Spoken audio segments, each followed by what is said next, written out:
What is going on, guys? So in this video, this is going to be tied with the split ad testing or the split testing. So if you guys saw me talking about going over how to use the proper split testing with the right campaign, breaking down to find the right competitor, and then breaking that down to like a handful of demographics, then this is the sheet that I was talking to you about, what to refer to when you guys get to certain spots after you find your competitor and you narrow down your demographics. So here's the rules.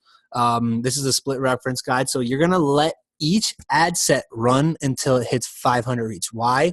Because this is where you're going to be able to tell whether or not people are liking your stuff. By that time, you should be able to see who's clicking, who's not clicking. So you don't have to sit here and be like, oh, what number? I'm going to let it ride to 2,000, 3,000. The best optimization and the earliest time to do it is at 500 reach. You could do that with $5 a day, and it could hit after like the first or second, after like the second day. So let each ad set run until it hits 500 reach. If the conversion cost is low, keep it. So I'm going to say anything below $5 is something that you can keep. Anything higher than $5, you got to let go, but it has to be depending on the relevancy score, which goes to the next one. If the cost is high, let it run one more day if the relevancy score is 7 or more. Otherwise, kill it. So if the relevancy score, or if let's say the conversion rate is any from like maybe like $6, $7, maybe like a little in the higher of the fives, like 585 or something, what you're going to do is first look at the conversion rate, see what it's at, and then look at the relevancy score. If it's at a 7 or higher, let it run one more day. If the conversion rate doesn't drop, kill it. The reason why I say let it run one more day is because you're running a new campaign. You're running a new ad set. So sometimes because the new ads are there, sometimes it takes a little bit longer just for the conversion value to drop based off of the certain people, because maybe this is, the types of people don't come on until a certain time of the day, so it could be delayed more than the others. It all really depends on what the ad set is and who you're targeting. So give it that one more day, and if it doesn't drop or it stays the same or goes higher, turn it off. So next one, if the cost is high and the relevancy score is a 6 or lower, just kill it automatically. Okay, so if you're paying over $5, $6, $7 and the relevancy score is a 6 or lower, like automatically, just without hesitation, turn that thing off. Okay, you don't need to deal with that; they're not necessary. So just when you see those requirements, turn them off.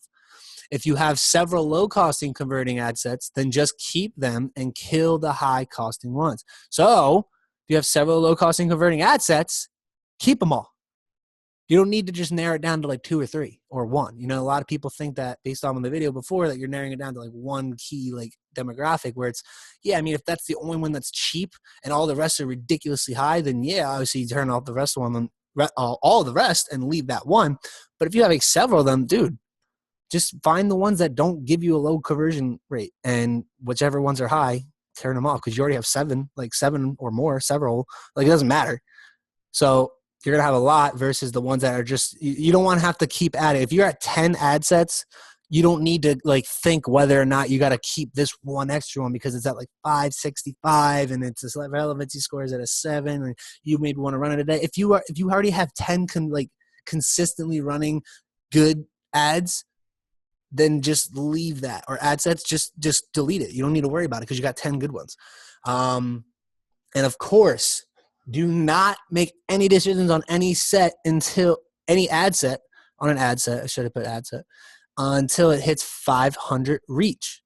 Okay. So some of you may be like going crazy. You may see a conversion rate that's like really high at first, and there's only 200 reach. Let it do its thing. Okay. It's going to average it out, and it's going to end up dropping it, or it could stay the same, meaning that no one's really clicking it and you're wasting money. So that is the split test reference guide. And let me just go to one more thing. Okay, we're going to do this, killed this one over here. All right, and this, where is it? Yep, right here. If you are testing a major competitor or interest that converts at an okay price, you can split that audience into smaller demographics to find the absolute lowest cost audience. Now, in the example in the video of me in front of the whiteboard, that is exactly what I do. you got a good competitor and it's converting at an okay price, and then you split that on it. So what's going to happen is you're just going to split it down to like male, female, specific age groups, and if they're on their desktop or mobile. You can go down to, even if you're doing mobile, you can break it down to iPhone or Android if you already know what the target audience is. You just want to find the absolute lowest cost, because you may be finding a good one and you could have like 12 to 18 ad sets and only like 3 are doing it. So you got to make sure like you're getting the right ones. Okay. If you only want to test one major interest or competitor, then split test small demographics right off the bat. So how you guys saw again in the video, I had 4 different competitors. Just take the one that you only have. Like if you just come up and that's the only one you come up with, immediately just start split testing. You don't need to sit there and try to see, oh, is it going to convert at a good rate? You only have one.